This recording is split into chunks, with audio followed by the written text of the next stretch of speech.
आज तो हमारा आउटलेट बहुत अच्छा चल जाएगा, कल भी चल जाएगा, बट परसों का क्या? अगर लाइफ टाइम एक बिजनेस को सेट करके रखना है तो इन पॉइंट्स का ध्यान रखना बहुत जरूरी है।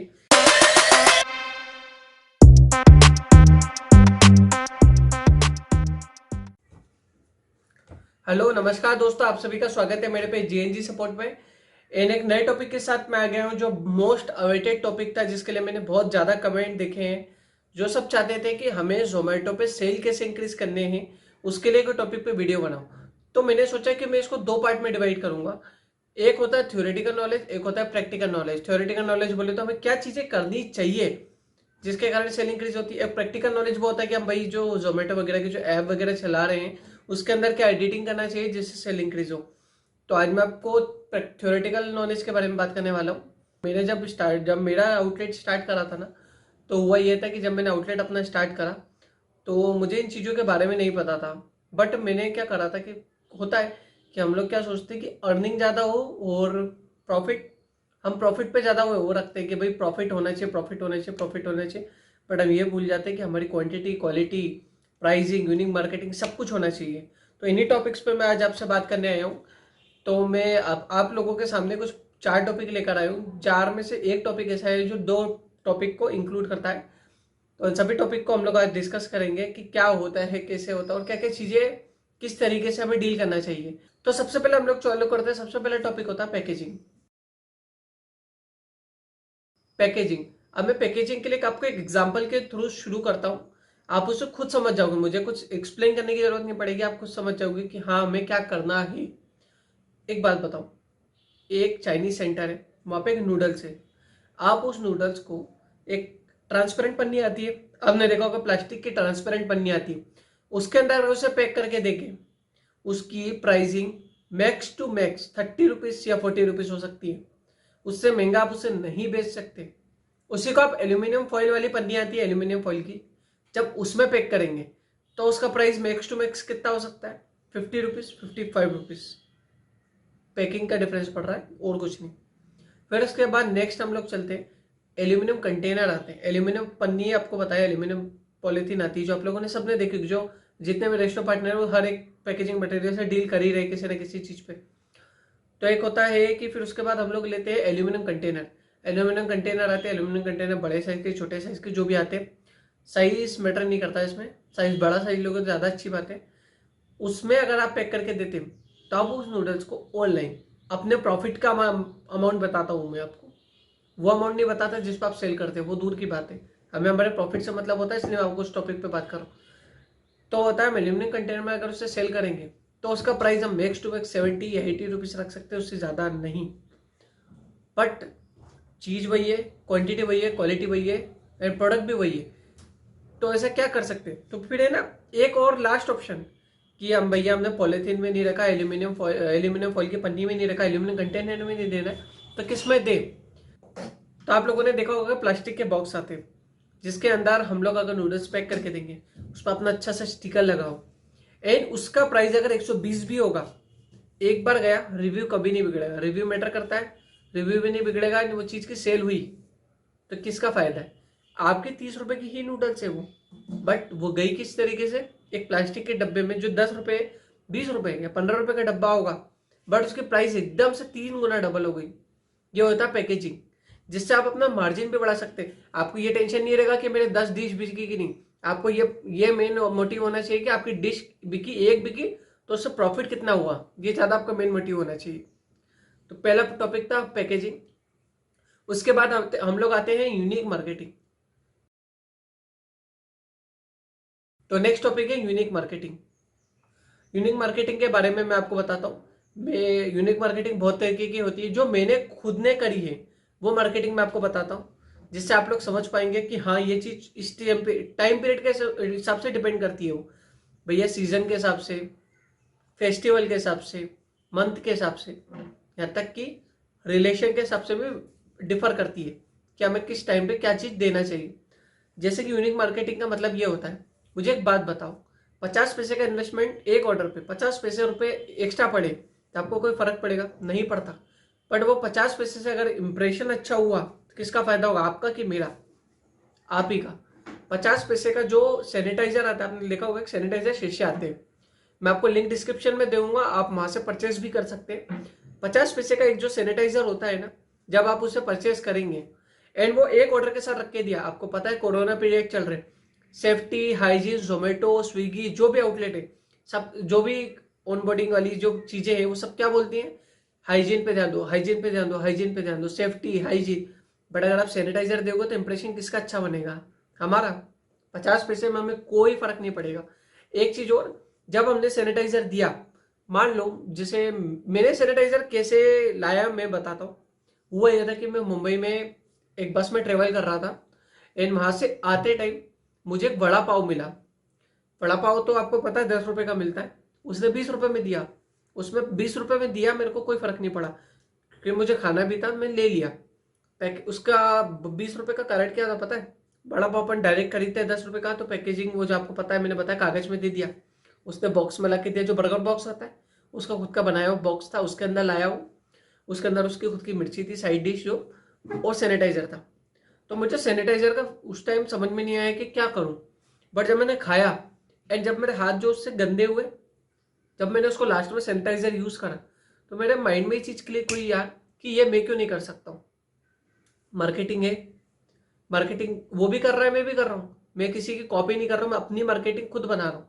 उसका तरीका कुछ और था, मेरा तरीका कुछ और है। उसने ऑनलाइन नहीं बेचा, मैं ऑनलाइन बेचूंगा। मैंने हर ऑर्डर के साथ सैनिटाइजर देना चालू करा।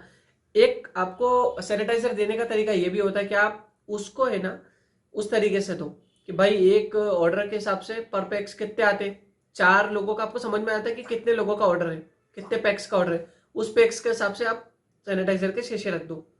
ये यूनिक मार्केटिंग का पहला पॉइंट था। यूनिक मार्केटिंग का दूसरा पॉइंट, तीसरा पॉइंट, चौथा पॉइंट, ऐसे मैं आपको पॉइंट बताते जाता हूँ। दूसरा पॉइंट आता है अभी फरवरी का, जो फरवरी आया था ना उसमें वैलेंटाइन वीक था। एंड वैलेंटाइन वीक तो था बट कोरोना पीरियड के कारण मेरी सेल बहुत गंदी गिरी थी। अब मुझे ऐसा चाहिए था कि मेरा आउटलेट है ना यूनिक हो जाए, कि यार ये पीरियड में मैं अपना आउटलेट को अलग ले जा सकता हूँ। कैसे ले जाऊँ, तो मैंने क्या करा, उस टाइम पे ग्रीटिंग कार्ड आते, एक छोटा सा ग्रीटिंग कार्ड आता था जिसका प्राइस 3 रुपए पड़ा मुझे। मैंने ऑनलाइन ऐसे ढूंढता रहता हूँ, मैं यूनिक प्रोडक्ट कहीं ना कहीं से ढूंढ के वो लाया।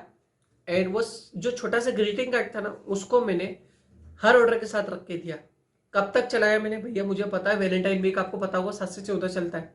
उस 7 से 14 हर एक दिन मैंने वो ग्रीटिंग कार्ड रख के दिया। पहले दिन 2 दिन बहुत कम ऑर्डर आए, बट लिटरली मैं बोलूँ मुझे उससे बहुत ज्यादा फायदा हुआ। एंड हुआ क्या, जब 13 और 14 आने वाली थी ना, तब हमारे ऑर्डर बहुत ज्यादा इंक्रीज हो गए। और उसमें मैंने 90% नोटिस करा कि वो जो ऑर्डर थे वो रिपीट ऑर्डर थे। तो मैं आपको बताता हूँ अभी एक नया पॉइंट, तीसरा पॉइंट बताता हूँ। तीसरा पॉइंट है राखी। अभी राखी आने वाली है, राखी की प्लानिंग मैंने पूरी तरीके से कर ली। राखी पे राखी तो मैं भेजूंगा नहीं यार, क्योंकि वो तो कॉमन सेंस की चीज है कि वो भाई बहन का रिश्ता है। बट राखी पे राखी से रिलेटेड स्टिकर्स आते हैं, आपने वो लगा दिया, हैप्पी राखी लिख दिया, या कुछ भी एक अच्छा सा एक छोटा सा प्रोडक्ट ले लिया जो राखी से रिलेट करता है। अभी मैं और सर्चिंग कर रहा हूँ, कुछ स्टिकर वगैरह मिले जो बहुत इंप्रेसिव लग रहे हैं, मतलब मैं वगैरह पैकेजिंग के ऊपर लगा रहा हूँ, बहुत अच्छे लग रहे हैं। तो आप भी ऐसे फेस्टिवल से रिलेट करके एक चीज ढूंढ ली। अब सबसे एक यूनिक मार्केटिंग का एक सबसे अच्छा फायदे वाली चीज बताता हूँ। आपको पता है जोमेटो का सीक्रेट, आपको भी पता है, 4.0 के ऊपर आपके ऑर्डर्स बहुत जल्दी आगे बढ़ते हैं। तो क्यों ना इसको कैसे निकाले। आपको पता है कोई भी ऑर्डर नहीं देगा, आपको पता है कोई भी रेटिंग नहीं देगा। अब रेटिंग कैसे बढ़ाए, रेटिंग बनाने का तरीका बताता हूँ। एक कार्ड बनवाओ, बिजनेस कार्ड आते हैं, बिजनेस कार्ड बहुत रीजनेबल भी आते हैं, जो पेपर क्वालिटी के लोग हैं जिस पे लिख सकते हैं वो लोग।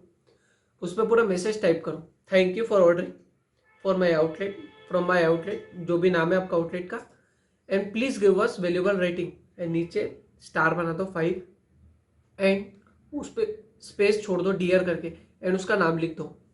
एंड वो चीज उसे सेंड कर दो हर ऑर्डर के साथ। जिसका भी ऑर्डर आता है, ऑर्डर नेम आपको कस्टमर का नेम तो मिल ही जाता है ना, फटाक से लिख दो, भेज दो। स्विगी पे अगर कस्टमर का नेम नहीं आता तो कस्टमर का नाम मत लिखो, आप ऐसे भेज दो, प्लेन कार्ड भेज दो। रेटिंग किसको मिलेगी, हमें। क्योंकि क्या होता है कि कुछ लोगों को अपने डिशेस अच्छी तो लगती हैं बट वो रेटिंग नहीं देते। और कभी कभी क्या होता है, अगर हमारे से कुछ गड़बड़ हुई डिश में तो संभालेगा कौन, वो कार्ड। कोई सोचेगा कि यार छोड़ो यार, उसने कार्ड दिया है, अपना नाम भी लिखा है, तो वो बिगाड़ने भी जाएगा ना, तो उस चीज को छोड़ देगा कि नहीं मैं नहीं बिगाड़ता हूँ। फिर उसके बाद नेक्स्ट पॉइंट आता है क्वांटिटी एंड प्राइसिंग। ये दोनों दो अलग अलग टॉपिक है, बट इन दोनों को मैंने एक ही ट्रैक पे रखा है क्योंकि दोनों अलग अलग डिफर नहीं करते। मैं दोनों को अलग अलग डिस्क्राइब करूंगा, मैं अपनी वीडियो को ज़्यादा खींचना नहीं चाहता। तो मैं आपको बताता हूँ क्वांटिटी एंड प्राइसिंग मैटर क्यों करती है। जैसे आप ये मत सोचो कि आपका 75 रुपीज़ का ऑर्डर गया और जोमेटो पे 100 का बिका, तो आप अपने 75 के हिसाब से क्वांटिटी दोगे।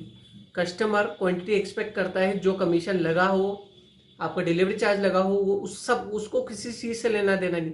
उसका 150 रुपये का ऑर्डर पड़ा, उसको उससे मतलब है। आपको 70 का था वो ऑर्डर, बट उसको 150 का पड़ा है, वो दुगना पड़ा है, तो उसके हिसाब से सोचेगा कि भाई मेरे को 150 रुपये के हिसाब से चीज़ आना चाहिए। तो मैं बोलता हूँ चीज़ दो।